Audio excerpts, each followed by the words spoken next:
Ya guys, sekarang kita bakal bahas materi tentang jaringan tumbuhan dan hewan. Tapi gue bakal jadiin dua part, dan part pertama bakal jelasin tentang tumbuhan terlebih dahulu. Nah, ini tujuan pembelajarannya. Oke. Jaringan tumbuhan ini terbagi menjadi dua jenis. Yang pertama itu meristem yang masih muda gitu ya, dan juga ada jaringan dewasa. Nah, jaringan dewasa ini yang udah lebih spesifik fungsinya, itu ada jaringan pelindung, dasar, penyokong, pengangkut, dan sekretoris. Nah, ketika masih muda, meristemnya itu terbagi tiga. Ada meristem apikal, interkalar, dan juga meristem lateral. Nah, ini meristem. Jadi meristem itu adalah sekelompok sel yang tetap berada pada fase pembelahan. Jadi ada tiga jenis berdasarkan posisinya. Ada apikal yang ada di ujung pucuk dan ujung akar gitu ya. Terus ada meristem interkalar yang ada di jaringan dewasa, dan ada meristem lateral yang sejajar dengan permukaan organ tempat ditemukannya. Nah, sedangkan jaringan dewasa ini intinya dia udah lebih spesifik dari segi fungsinya, dia nggak membelah diri lagi, terus juga vakuolanya besar, atau mungkin bahkan sel ini juga udah sampai mati kayak gitu. Nah, kita bahas satu-satu. Jadi ada jaringan pelindung atau epidermis, dan epidermis ini seperti kulit ya kalau misalnya ada di sel hewan. Nah, ini ada di permukaan semua bagian tumbuhan, ada di akar, batang, daun, bunga, dan juga buah. Nah, epidermis ini ada beberapa bentuknya gitu ya. Ada stoma, jadi bentuknya lubang atau celah yang ada di bagian epidermis, yang mana itu bisa terbuka dan tertutup kayak gitu. Terus juga ada trikoma, yang awalnya juga dari sel epidermis. Terus ada sel kipas, yang terdiri dari beberapa sel berdinding tipis. Terus juga ada epidermis ganda.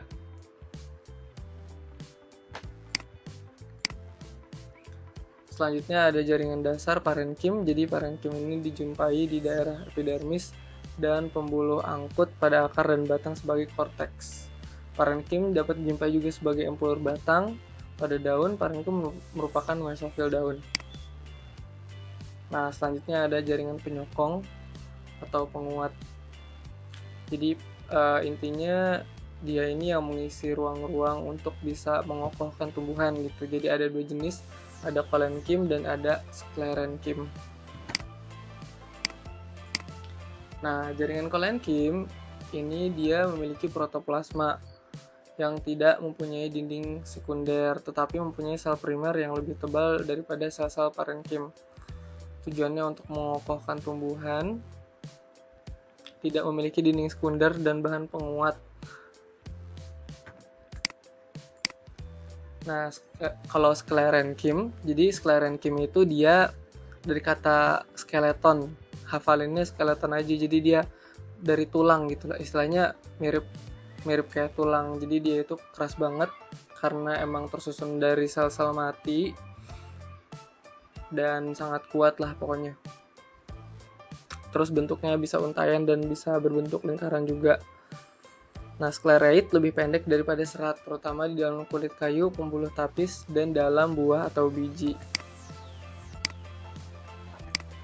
Nah, jaringan pengangkut. Jadi kalau jaringan pengangkut ini berarti dia hampir berada di seluruh bagian tumbuhan gitu ya, tapi ada di bagian dalamnya. Terbagi dua, jadi dua bagian saluran yang beda jenisnya, ada xilem dan juga phloem. Xilem itu bentuknya itu kurang lebih seperti ini, dan dia itu mengangkut zat hara dari akar ke bagian tumbuhan. Sedangkan phloem itu mengangkut zat hasil fotosintesis ke seluruh bagian tumbuhan yang lain kayak gitu.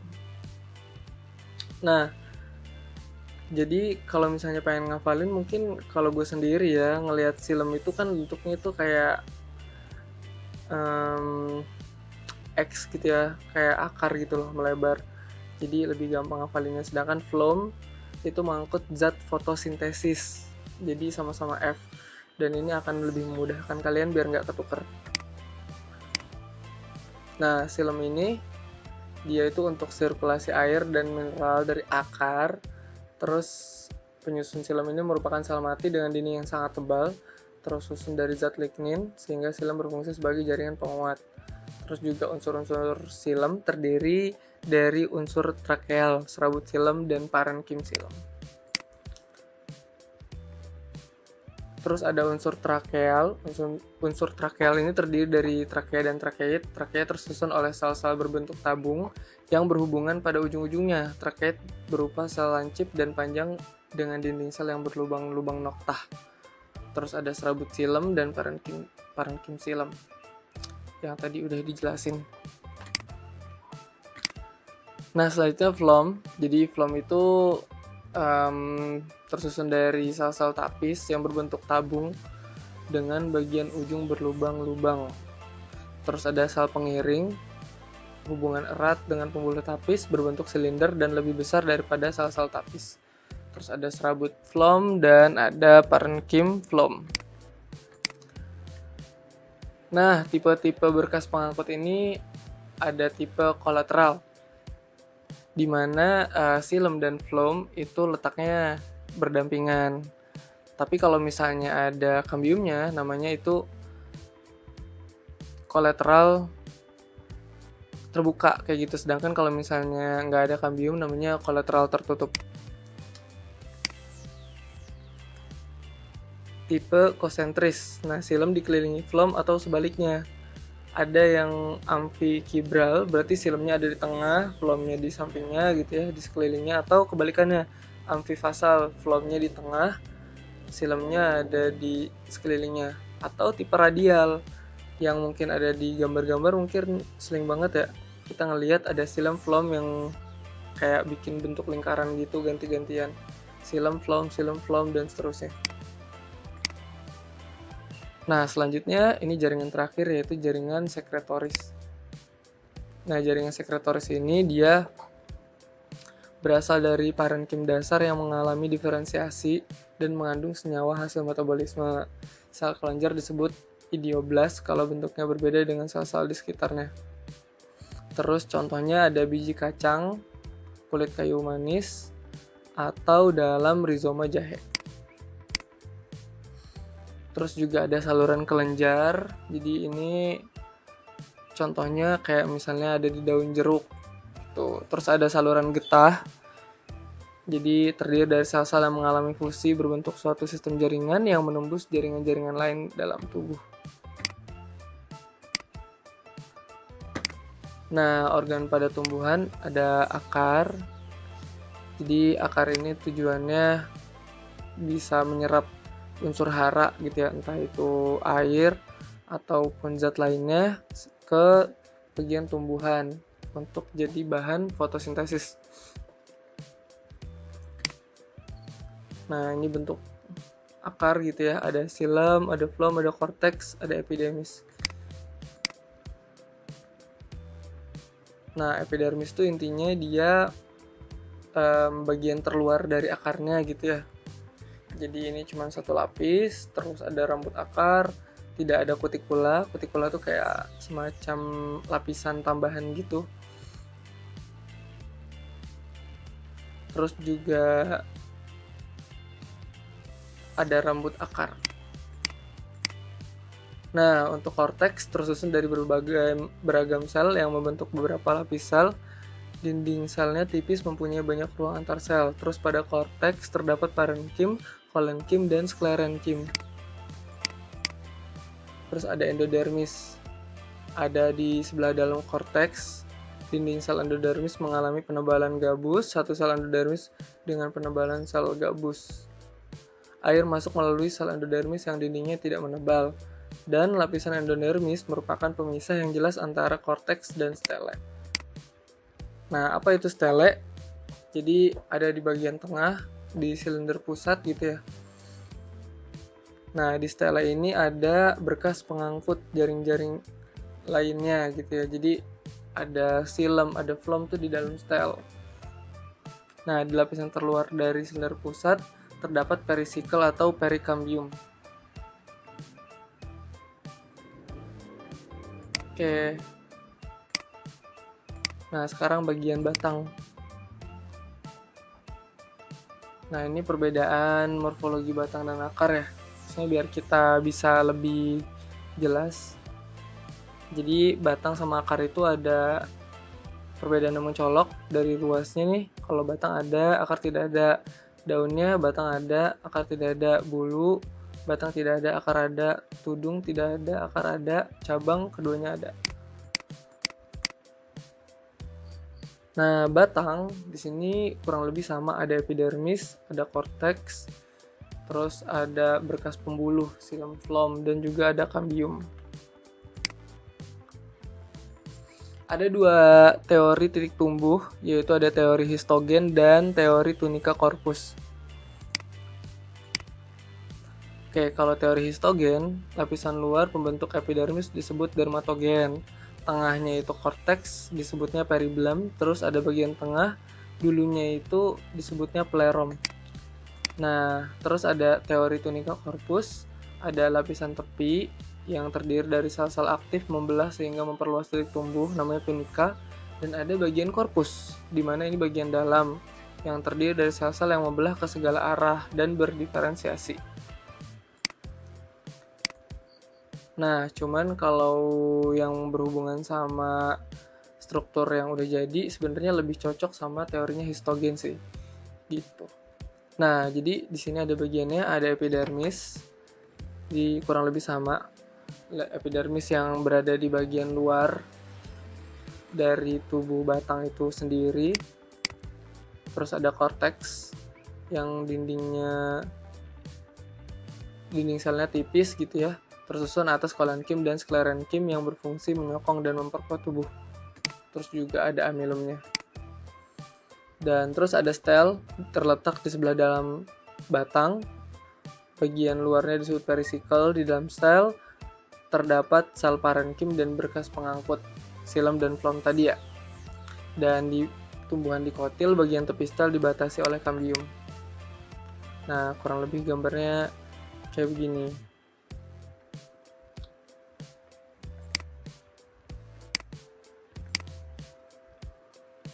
Nah, daun. Oke, sekarang bagian daun ya. Daun itu ada bagian-bagiannya ada 5. Ada jaringan pelindung, jaringan dasar, jaringan pengangkut, jaringan penguat, dan jaringan sekretori. Gitu. Sebenarnya ini kayak yang tadi kita bahas ya. Jadi kurang lebih semua jenis jaringan ada di dalam daun. Gitu.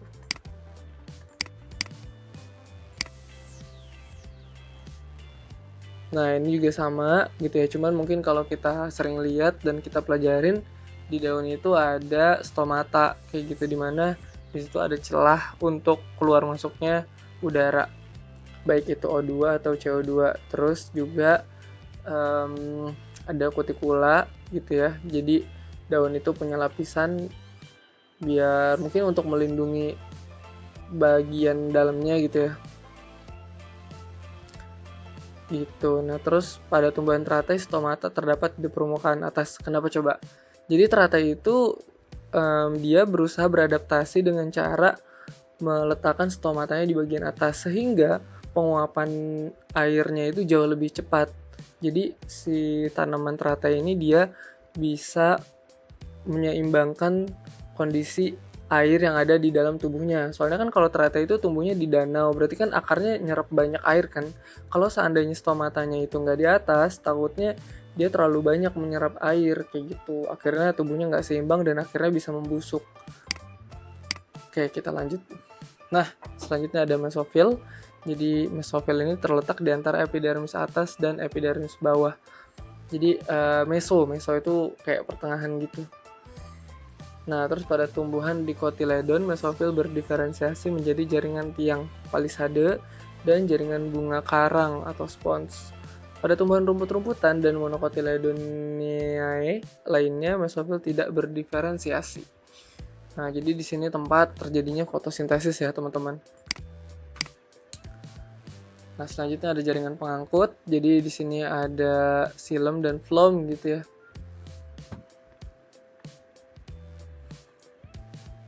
Nah, kurang lebih ini ada perbedaan dari dikotil dan monokotil. Oke, selanjutnya ada bunga. Nah, ini bunga yang menarik ya. Jadi bunga ini ada dasar bunga, ada perhiasan bunga, entah itu kelopak dan juga mahkota, terus ada benang sari dan ada putik. Nah, ini bagian dasar bunga, di sini kelopak gitu ya. Di sini bagian tengah putik, ini kepala putiknya, terus di sini ada benang sari. Gitu. Dan ini ada serbuk sari sebagai sel spermanya, dan di sini ada telur-telurnya, ovum. Nah, ini tipe bunga bisa dilihat. Yang jelas bunga ada jenisnya gitu ya. Ada bunga lengkap, ada bunga sempurna, ada bunga jantan, bunga betina, dan bunga telanjang.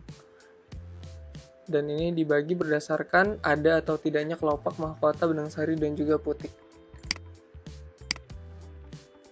Dan yang terakhir, jadi tumbuhan itu ada punya sifat yang menarik ya, teman-teman. Jadi dia punya yang namanya totipotensi, di mana totipotensi ini percaya bahwa setiap sel tumbuhan itu bisa dimanfaatkan untuk memperoleh anakan baru.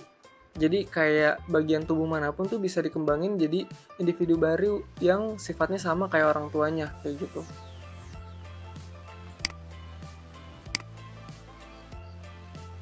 Nah, ini ada keuntungannya. Pertama, kita bakal dapet sifat yang sama kayak induknya gitu ya. Terus juga kita bebas nentuin bagian tubuhnya yang mana aja. Terus waktunya relatif singkat dan tidak membutuhkan ruang yang luas. Nah, ini contohnya. Jadi ada wortel dipotong, bagian tubuhnya diambil sedikit, dikembangin dalam medium yang udah dikasih banyak nutrisi, terus nanti sel ini bakal membelah kayak gitu, terus membelah sampai akhirnya jadi semacam embrio. Nah, embrio ini ditanam sampai akhirnya jadi individu yang sempurna kayak gitu, tapi masih kecil, dan abis itu dipindahin lagi ke tanah jadi individu baru. Oke, thanks for watching. Bisa di like dan subscribe buat ngedukung channel ini. Bye.